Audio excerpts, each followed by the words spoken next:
what is it that the world got wrong about Africa that you would like to correct? One thing.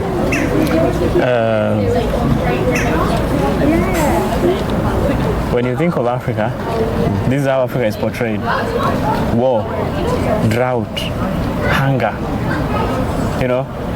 poor infrastructure, people living in tree houses, and also such kind of things.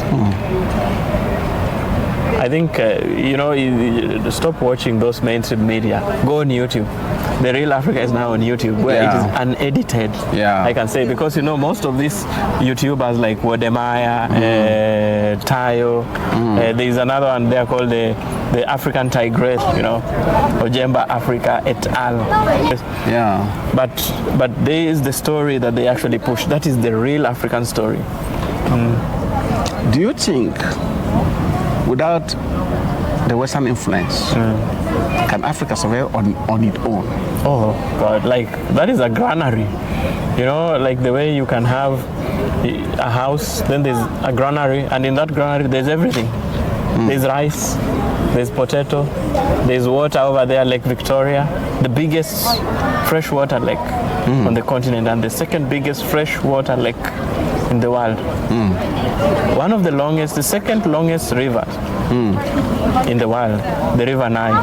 The waters from the River Nile and the water from Lake Victoria is just enough to supply water around here, Export bananas from Uganda into Kenya, into Tanzania.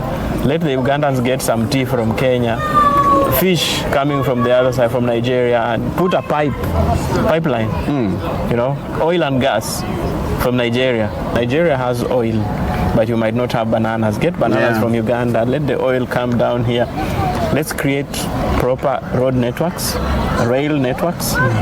Africa is so big, so air transport might be quite expensive. But if we have proper road networks, rail networks, let's have a borderless continent where your passport should just be the color of your skin, and your heavy Nigerian accent should be able to take you through the continent. That's enough, because anybody who looks like you is African, wherever they are in this world, whether they are in Jamaica, they are in New Zealand, they are in China, they are Africans. Ojemba Africa, telling our stories by ourselves.